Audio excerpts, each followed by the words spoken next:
Let's talk about shame and lies and propaganda and obedience and control. And about the fact, while Donald Trump is smashing the transatlantic alliance, he wants a pimp named Andrew Tate in the United States. This is the warning. The first thing to say is that Lindsey Graham has no shame. He is a contemptible figure. He came to national prominence because he traveled the world with Senator John McCain, a man who believed deeply in America's ideals and values. Let's listen to him talk about them on the floor of the United States Senate. Vladimir knew that there was no moral equivalence between the United States and Putin's Russia. I repeat, there is no moral equivalent between that butcher and thug and KGB colonel and the United States of America, the country that Ronald Reagan used to call a shining city on a hill. And to allege some kind of moral equivalence between the two is either terribly misinformed or incredibly biased. Neither can be accurate in any way. Lindsey Graham professed to believe in those things also, but he sure doesn't anymore. He will say anything and do anything. Now, let's be clear about this abominable man, this man who leads a secret life, a closeted life, who will say and do anything for power, for influence, including putting a knife through the back of the U.S. Constitution, a knife in the back of the alliances that his friend John McCain spent his career fighting for. The whole world saw what happened in the Oval Office. It was an ambush, a setup. It was cheap, it was low, it was petty, and it was contemptible, disgraceful. The lowest moment ever started with an attack on the president of Ukraine by the scumbag boyfriend of the anti-Semite Marjorie Taylor Greene about why Zelenskyy wasn't in a suit, why he wears a version of military fatigues to identify with the soldier at the front to whom he is commander-in-chief, like Winston Churchill did, including when he came to the White House wearing this, what he called a siren suit. Let's watch the crisis that is shaking the world begin with the stupidity, the venality, the disrespect of Marjorie Taylor Greene's boyfriend. Why don't you wear a suit? You're at the highest level in this country's office and you refuse to wear a suit. Just want to see if you do you own a suit? Yeah, problems. A lot of Americans have problems with you not Really? respecting I don't have such. office. I will wear costume after this war will finish. Okay. Yes, maybe one. Maybe something maybe like this? something like Yes, yours. sir. Yes. That'd be great. Maybe something better. I don't know. We will see. Maybe something cheaper than yeah. Nothing else need be said. It was planned. It was staged. And J.D. Vance's speech was rehearsed. The only thing they proved is their fidelity to Russia, to the aims of Vladimir Putin, a tyrant, a murderer, a thug, a criminal who launched an invasion against a democratic nation, killed its civilians, raped its women, young girls and grandmothers alike, and kidnapped its children. That's what happened. The American people know this is what happened. Our allies in Great Britain and Canada and France and Germany and Poland, all free-minded and right-thinking people, know this is what happened. So we don't live in a world where the lie can cover the truth, because the truth can be seen plainly. Let's watch what Lindsey Graham says outside of the White House, putting his knife into the back of the leader of a nation under attack that has, as Lindsey Graham delivers his bended knee apologia for the scumbaggery of Donald Trump and J.D. Vance and calls it strength. Ukraine is under ballistic missile attack. Somebody asked me, am I embarrassed about Trump? I have never been more proud of the president. I was very proud of J.D. Vance, standing up for our country. We want to be helpful. What I saw in the Oval Office was disrespectful, and I don't know if we can ever do business with Zelenskyy again. There are no words. It is as dishonest as anything that ever came out of the mouth of a Joseph Goebbels. Lindsey Graham is a despicable, despicable man, and somebody in South Carolina should run against him. Lindsey Graham doesn't care that his state is burning, and neither does Donald Trump. South Carolina voters trusted Lindsey Graham. South Carolina voters trusted Donald Trump. And now the world burns, South Carolina burns, and their senator and their president, well, they're golfing. Tulsi Gabbard is the unfit director of national intelligence. Why is the director of national intelligence telling political lies on Fox News on a Sunday morning? Let's look at the Fox News Barbie sitting there, cowed, silent.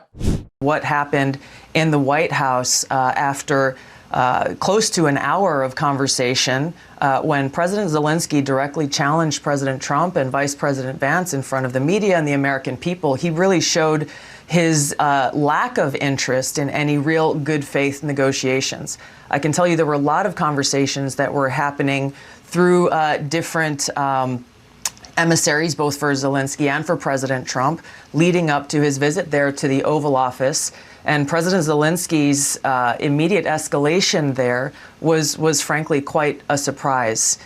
This is the face of state TV. This is contemptible also. The good news is, according to the Atlantic magazine, the second the evil old man Rupert Murdoch drops dead, and it could be any second now, the siblings of the contemptible Lachlan Murdoch are going to end Fox News. This will all stop. The propaganda, spewing this filth and lies into the homes of the American people. This is why we all said, many of us at least, that Tulsi Gabbard should not be the director of national intelligence. She cannot be trusted with the nation's secrets because she cannot be trusted to tell the truth about anything to the American people. Let's watch her lie like she is the bimbo host of a Russian state television show. You do it, comrade. Tell us how Vladimir Putin sees the world, because this is a perfect recitation with a touch of a Hawaii tinged with that glassy-eyed look of conviction that can only come from a cult member. And Tulsi Gabbard, well, before joining the Trump cult, she was in a different type of cult. For real. They're in more alignment, and they should be, with the U.S. when it comes to those freedoms and things you talk about. Certainly, those are not things that you would say that Russia or Putin celebrates or bestows on his own people. That's correct. I would not make that claim, and it's clear that that's not the case, nor does President Trump. But that's not really what we're talking about here. We're talking about many of these European countries and Zelenskyy himself, who claim to be standing and fighting for the cause of freedom and democracy, when we actually look at what's happening in reality in these countries, as well as with Zelensky's government in Ukraine, is the exact opposite. You have the canceling of elections in Ukraine. You have political parties being silenced or even criminalized or thrown in prison. You have the freedom of religion, churches being shut down. You have political opposition being silenced. You have total government control of the media. We could go down a whole laundry list of issues that are against the values of democracy and freedom. So it really begs the question, as Vice President Vance said again in Munich, it's clear that they're standing against Putin. Obviously, that's clear. But what are they actually really fighting for? And are they aligned with the values that they claim to hold in agreement with us? It's a lie. Ukraine was invaded. Putin does not want peace. And then there is this insanity. The little Eichmann himself, the Goebbels of Santa Monica, Stephen Miller. Listen to the craziness. Listen to the fervor. People say Nazi comparisons are inappropriate. Well, it's because they haven't read enough books or they're stupid. because this is exactly the type of craziness that broke out in the Third Reich, that brought Hitler to power, that created the Reich. I don't think anybody had any idea that Zelenskyy would be so impertinent, so disrespectful, so insulting to the United States of America. Look, this is one of the great moments in the history of American diplomacy. The way that President Trump and J.D. Vance stood up for American interests on the world stage, the way that President Trump defended Americans after years of being fleeced and abused and taken advantage of and taken for granted, millions of American hearts swelled with overflowing pride today to watch President Trump put Zelenskyy in his place. Our hearts swelled. Please. The American people were mortified.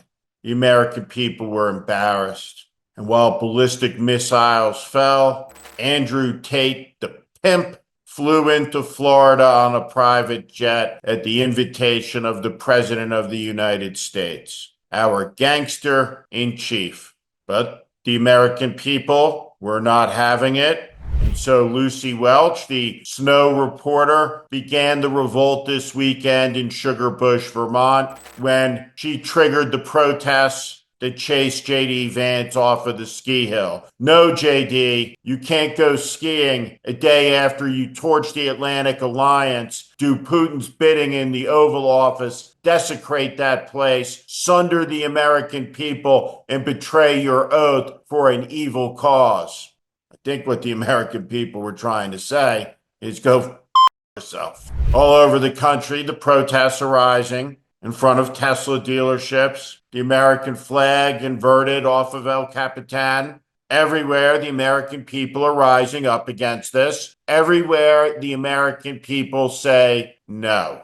Everywhere, that is, of course, in Washington, where the Senate Democrats, led by Chuck Schumer, are feeble, inept, and unable to do anything because they are incoherent, they are impotent, they are poorly led, accommodationist, and clueless. Except for Chris Murphy and a few others, but they don't have the stamina and guts, apparently, to rise up and say, what are we doing in a meeting of 45 colleagues and depose Chuck Schumer? And if they can't do that, it will be hard to stop Trump. So the leadership of the opposition is not a Democratic senator, and it is likely not a member of the House. Every single Democratic member of the House over 75 years old must face a Democratic primary in this election. People must run for office. They must sweep these MAGA fools from their powerful purchase. The tide is rising. Even in deep red Texas, the American people are showing up and turning out and saying no. Because we know what is right, and we know what is wrong, we know what is good, and we know that Vladimir Putin is a force for evil in this world.